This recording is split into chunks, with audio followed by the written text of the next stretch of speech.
Well, today on Real Ghost Stories Online, they went looking for a haunted ranch, expecting to scare each other. Instead, something else seemed determined to scare them first.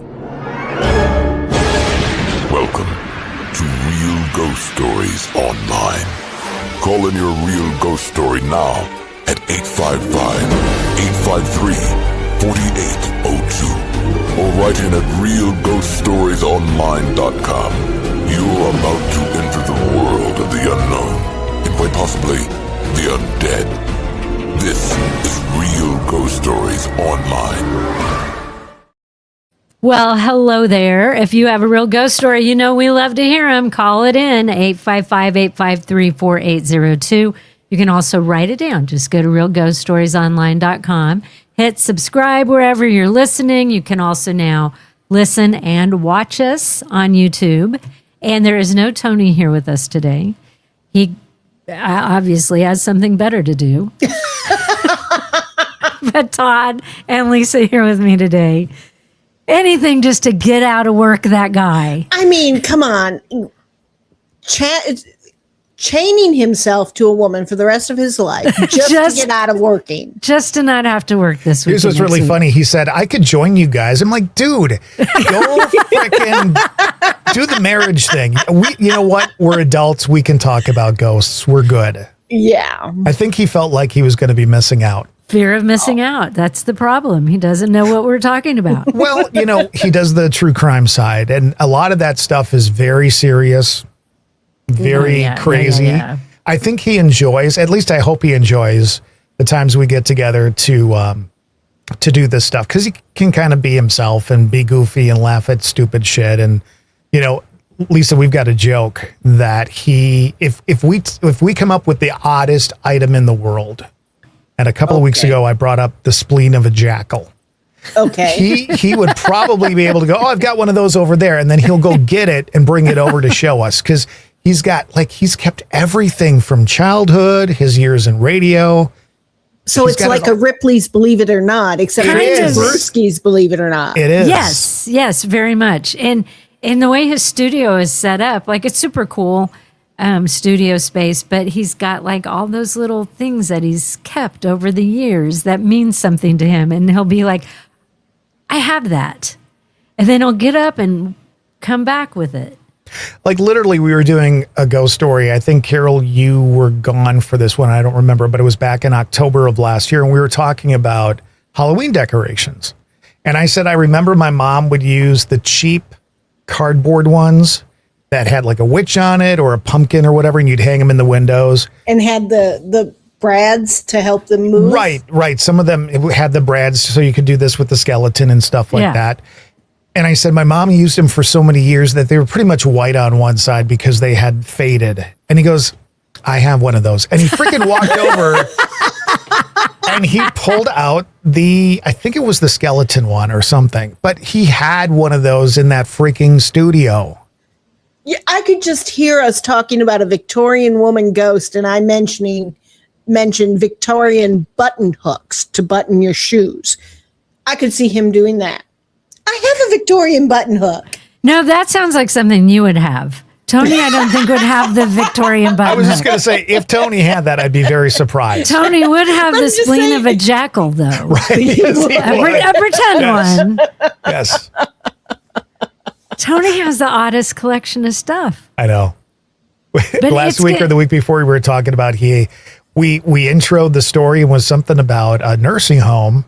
And all of a sudden he realized that when he was young, there was a gumball machine in the nursing home, and he had that exact model. He just remembered up in his house with the original gumball still in it.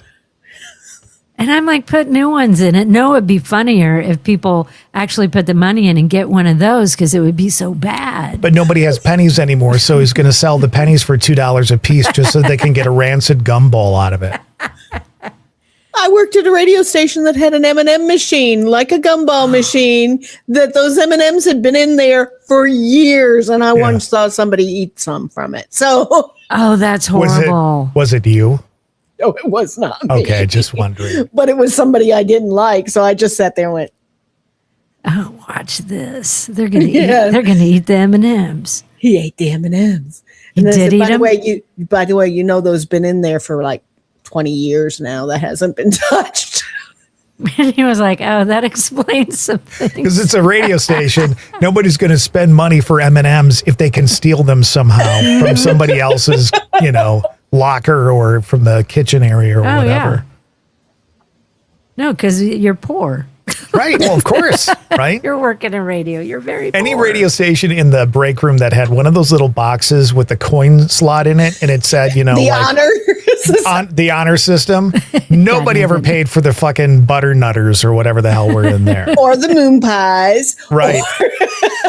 Or the wafer crackers or the whatever. wafer crackers that were in there. And the whole thing lasted a month, and then the person who's buying them decides, I'm not going to do this anymore. The general manager owner is like, somebody keeps taking. Well, you don't pay us shit. That's why we have to steal some fucking food. My favorite thing about when I used to work in radio is this. If you work, you work in radio when one of two things. All of your clothes are old radio station t-shirts. Yes. Or you live off of the free hot dogs at radio station remotes. Right. It's like, we're having hot dogs today. Awesome. There's a remote. Are they going to have hot dogs? I'll do it. I'll work the remote. I'm not going to buy groceries this week because I'm going to do the car remote with the hot dogs. I'll just put a couple in my bag and eat those throughout the week. I mean, seriously. And everyone thought we were all paid a living wage. And you'll clean up your workspace as well as your neighbor's workspace for pizza day. Oh, yeah. I remember that too. Clean up the radio station. They'd bring pizza. Because they ain't going to pay for a janitor or anything. So. That's Oh right. my God. The good old days. Which Which is why I know how to bartend and I still do it. Which is why I know how to wait tables. I don't still wait tables. But I was a waitress for a very long time until they would go, aren't you Carol Hughes from God, I hate radio station I never name? And then loaded up with food. And aren't you Lisa? And Lisa's got General Tso's chicken sauce running down her mouth. oh my God. Oh, the good old days. Yeah. Well, let's talk about this ghost Some story. ghosts. Yes. Let's talk about the ghosts. This is kind of an interesting story. Who was haunting who? Here you go. Love your show. You guys are awesome. When I was a little girl, I had my parents added on a room onto the garage for me because I had two little sisters and one being born. So I was really excited to have my own room. I was probably like around the same age, between like 5 and 8 or something. And I was sleeping in the room and I woke up out of my sleep. I remember I woke up, I sat up, it was dark, and I heard this voice that sounded exactly like my dad's voice. Like it was my dad's voice, and he was even calling me like my childhood nickname. So it was like supposed to be my dad, but I was like, what the heck? Why would my dad be in my room? That's kind of weird. It just kept calling my nickname and being like, kind of being nice, but calling to me basically. And I just was like confused and didn't really know what to do. And I was just kind of listening and sitting there and like looking for my dad. Like, is my dad somewhere, weirdly in the darkness? And basically what happened is it got frustrated. It sounded like it got frustrated because I didn't know what to do other than like, what is this? I don't know. And then, okay, this is a bad word, but I won't say the whole word, but basically got really mad. And then it said to me, don't F with the devil. Like, it literally said that to me, like 5 years old. And I freaked out, got out of bed. I was already awake, got out of bed, ran to my parents' room. Like, they were both there. My parents were still together. They were always there. Great parents. They were like, it's okay, babe, just sleep here. It was fine.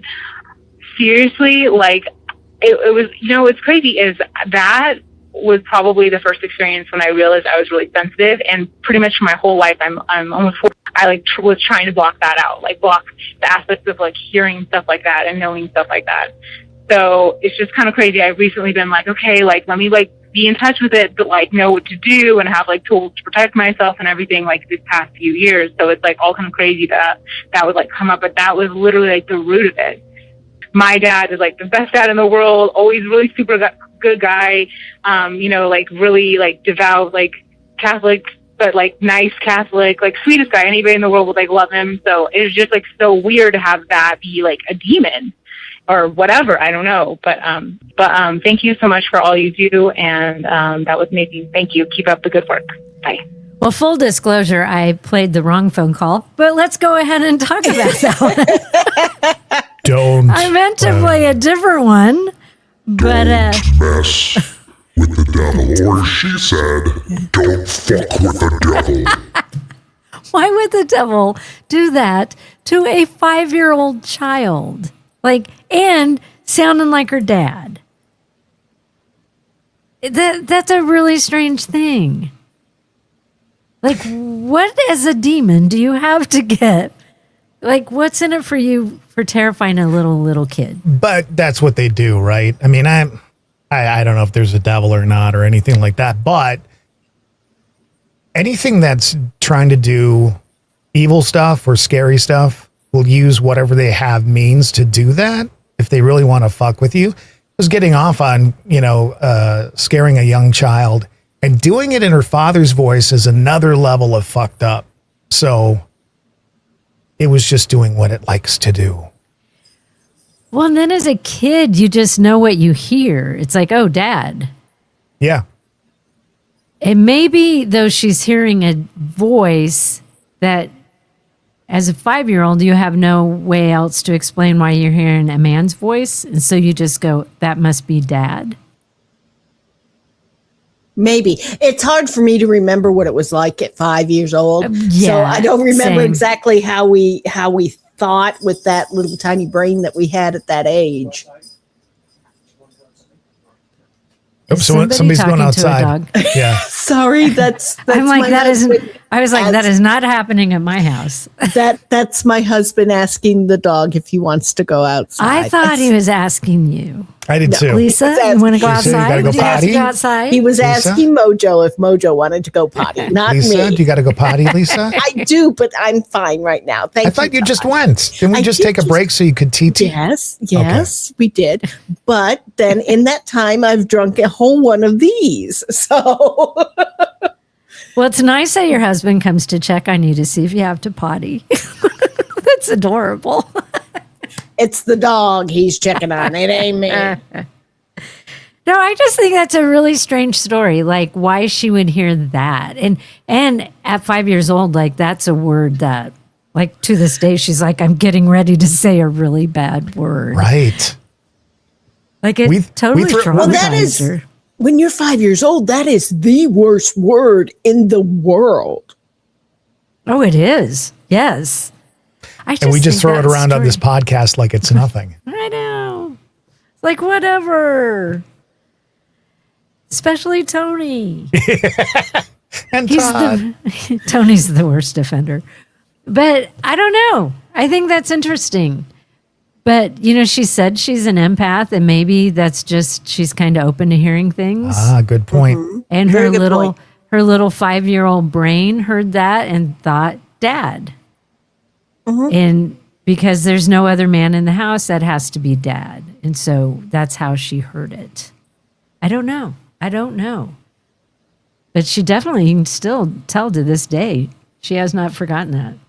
We've heard plenty of stories, though, of people that have heard their mom in another room or whatever, and they're not even there, right? They're like outside weeding the garden or something like that. So I think energies, if they want to play that game, certainly have the ability to pretend to be somebody else. To mimic? Yes. You think like yeah. mimicking voices? Yeah. Yeah. Very much. Well, let's go to the call I was hoping to play. Okay. My name's Alex Morgan. My story happened in Long Beach, California, Southern California. It was in the late 90s. I was at my cousin's house with my cousin. My grandma also lived there.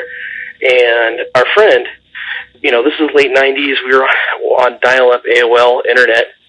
And we figured, let's go ahead and find out if there's any haunted places in California. So we ended up searching, haunted places.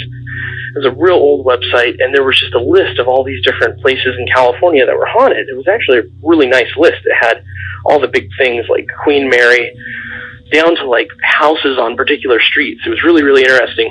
and we ended up finding this one location. It said Rancho Los Cerritos.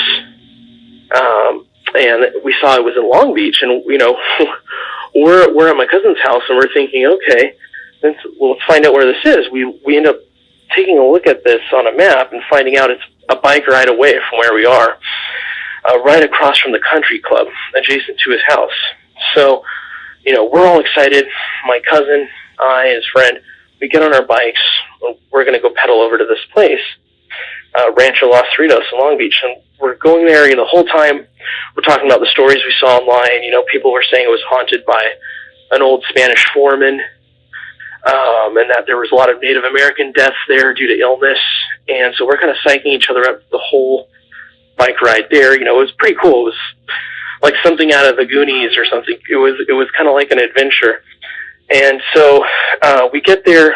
The whole time we're trying to tell stories and psych each other out. We hopped a wall. You know, the place was closed, probably super illegal. We're walking around the whole perimeter. My cousin's telling me stories about, you know, I guess he's been there before on a tour when it was opened, and he saw a rocking chair move. You know, we don't know, obviously, at that point whether or not he's telling the truth or not. But we're just all, you know, joking around. You know, at a point, we're just trying to scare each other because nothing's happening. A real cool old Spanish mission kind of style place. We're popping out, boo, you know, trying to spook each other. Well, eventually, we're getting bored. We hop the gate, you know, to leave, and we just, for whatever reason, feel pulled over to the side of the rancho, and we're walking along this gravel path that separates it, kind of borders the country club. And it was sunset, and at that moment, you know, the whole atmosphere kind of changed. And I'm thinking to myself, this is the perfect time to spook my friends, because that's what we were doing the whole time, is just joking around. You know, we didn't really believe in ghosts at the time. And so I picked up this rock, and I'm thinking, I'm going to chuck it into a bush over there and scare them.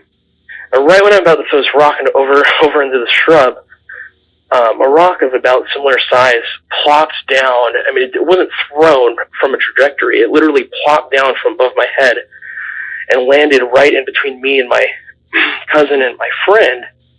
And it kind of, it didn't skip. I mean, it literally hit the ground, fell, you know, came back a couple inches and fell back down. And I'm thinking, what the heck? It was, you know, someone threw a rock. And I ended up telling that to my friends, you know, hey guys, someone threw a rock. They turn around, they're like, yeah, right. You have a rock in your hand. At that point, another rock falls in literally the exact same location. I mean, if someone was off to the side throwing rocks, they would have had to catapult it directly up over our heads and have it fall straight down to land in the spot where it didn't skip at a trajectory. At that moment, I remember you get kind of like, I felt this drunken, kind of dizzy sensation. Like you could tell reality was somewhat warping at that moment. There was just a total change in the atmosphere. You felt kind of like lightheaded, almost. Like anything could happen. And then the bush that I was just about to throw the original rock into to scare my friends, well, it starts swaying back and forth. The shrub is just like rhythmically, you know, a foot on each side, right to left. It's like almost as if the bush was slow dancing back and forth. And it wasn't the whole entire shrub. It was just like a 2x2 foot in the very center of the shrub that was kind of like rhythmically swaying.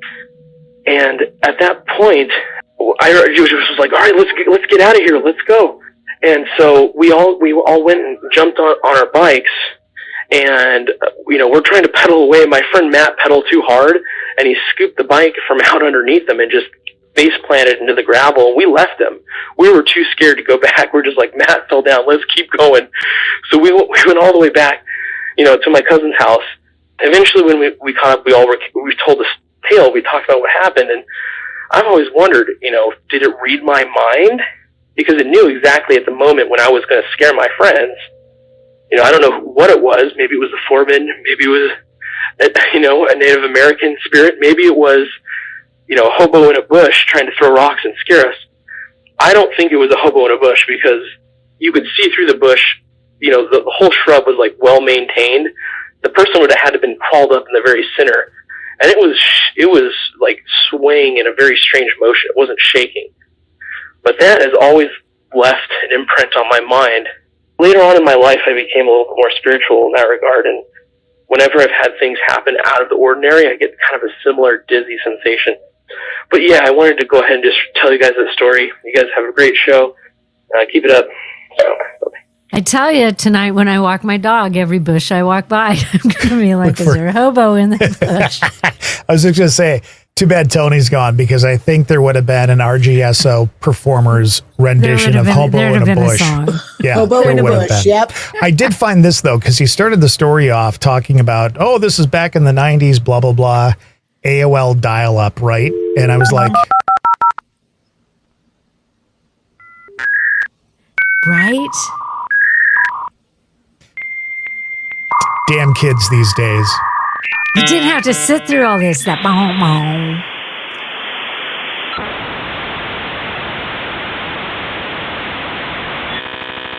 Oh my gosh. This one's going on forever. Yeah, this one's having trouble connecting. You've got mail. Yeah.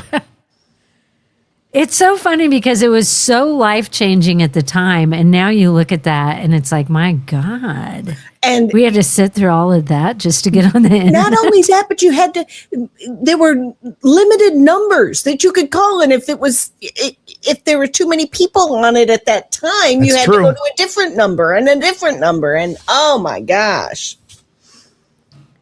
We're spoiled now. Do you think, though, was it just a weird coincidence, everything? Like he's going to throw a rock and then all of a sudden a rock drops in front of him? Was somebody messing with them? Was there a really great hobo in the bush who was able to manipulate all of this? Because it is kind of strange. And they took off on their bike so fast they left the one guy behind. It's like, save yourselves. Every man for himself, Grandma. Yeah, you know, you could look at it so many ways. You could explain it away and just say, somebody was messing with you, throwing something, blah, blah, blah. But it's also possible that something really was going on, because I've heard of situations where maybe somebody had like pennies thrown at them or change, that kind of thing. So maybe it was a way for something to get his and their attention. I don't know. Because, I mean, they were there for that reason. Yeah. Because they were looking for a haunted location, and they got on their bikes and they found it. And then to me, that's the kind of story you really can't make up, because why would you make up a story of you're gonna throw the rock and pretend like it's an experience and a rock gets thrown at you and I think another rock and then the thing in the bushes happens? You would come up with a story about, ooh, and then we saw this apparition. Right. They're the lady in the white dress, right? Or the shadow in the top hat or something like that. The man with the hook as a hand. Yeah. Yes. So to me, all of those things that he brought up, it seems like, I don't know, I believe him. I think he believes that something paranormal happened. Like, I truly do believe that he thinks that. You know, whether it was or not, it's tough to say because we're not there and we can't investigate it, but very interesting story. I thought so too. Let's hear one more. All right. Okay. Hey, how are you guys? Big fan of the show, and after listening to a bunch of people tell their story, I decided that I would get the courage to tell my story. This happened when I was around 7, maybe 8 years old, and it was my lesson on as to why you should never mess with shadow people. At the time, I was like seeing shadows, and you know, I was positive that it wasn't my imagination, because even when you're young, you can kind of tell the difference between when something is like a real shadow or when something is just like a literal mass. When I was little, I had been seeing these kind of shadows at the end of my bed, out of my corner of my eye. Like a dummy, I decided to start acknowledging them. I'd tell them, hello, how are you? Would you like to come in when I was coming in from playing outside and stuff like that? And the more I acknowledged them, the more that they started to appear as just these solid, dark masses. And then they didn't start appearing just at night. They started appearing throughout the daytime as well. One time I was coming home from school, and I was just walking in the door, and we had a staircase right in the door, and I saw a dark shadow standing at the top of the stairs and then quickly darting down the hall. Walking up the stairs, I noticed that there were like scratch marks at the very staircase, which later my mother yelled at, blaming me, but I've always thought that it was whatever was standing there. Quite possibly the scariest thing ever. I kind of learned my lesson as to not talk with them. I think, however, the worst thing was when I think I saw a shadow person like reveal who they truly are, so to speak. I was walking upstairs from the basement, and I had turned off the light, and I felt a hissing noise behind me, and I could swear to this day that what I saw was a woman with like long, scraggly black hair, a very pale gray face, with her hand reaching out. And as soon as I turned around, she kind of looked up at me and started sinking back into the darkness really slowly. I didn't go down into the basement for months. I was scared out of my wits, and, you know, till this day, I still don't know what to think about it. Then, long story short, I basically just stopped acknowledging these black shadows, and fortunately, after a while, they went away. I still see them from time to time, and I don't know if these are like entities that, because I acknowledge them, want my attention again, or if I've let these things kind of get attached to me. But fortunately, it's ever since I stopped like acknowledging them and talking to them, they have not bothered me as much. So that was my story. I hope you guys enjoyed. I would love to hear your feedback on it, because it still freaks me out to this day. And I'm 22. I'm 22 now, and thank you very much. So he was a little kid when this started, right? It sounded like he was pretty little. That's my understanding, yeah. Yeah, and then he acts like, whoa, I really messed up by acknowledging them. But if you're really little, you wouldn't know any different. Right. You know, he must not have found them threatening at the time, else he wouldn't have been acknowledging them or talking to them. But I don't think by interacting with them just because you're a little kid and you don't know any better, I don't think I don't think that's what causes his problems. Maybe he's sensitive and open to them. See, and I kind of feel like if it's kind of like relationships, right? If you acknowledge someone, there may be some sort of attraction there. And I'm just talking in general with human beings, right? If you're walking into the grocery store and you hold the door for somebody and you acknowledge that they're there, there's usually like a smile, a thank you, whatever. And if you run into them later in the store, they probably remember that, whatever.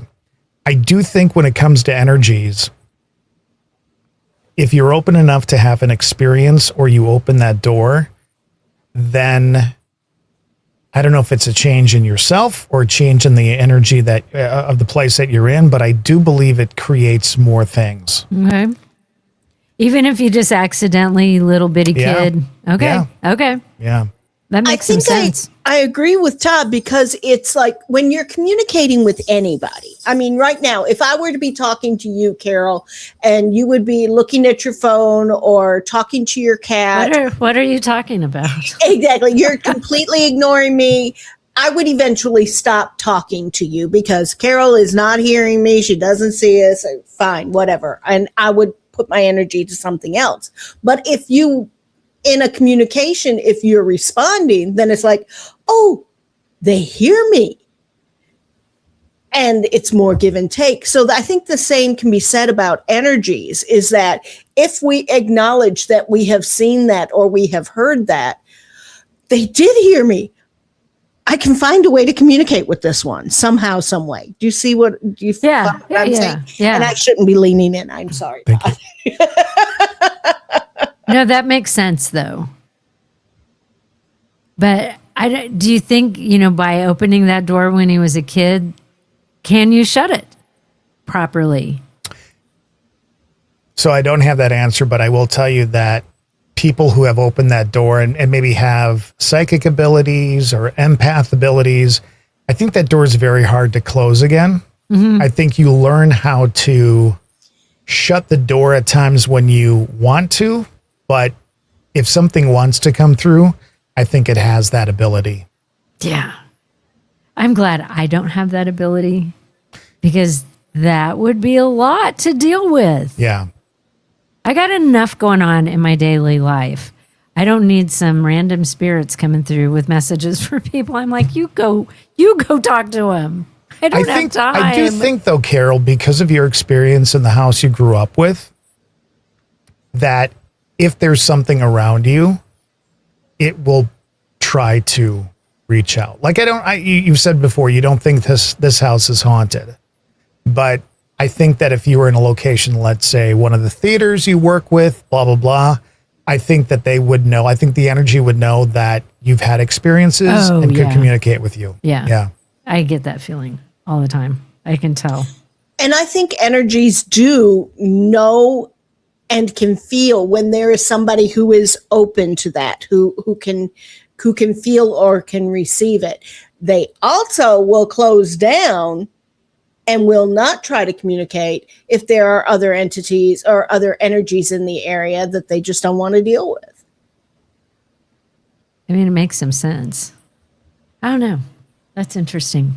So, alrighty then. Well, if you have a real ghost story, share it with us. You can leave us a voicemail at 855-853-4802. Write it down at realghoststoriesonline.com.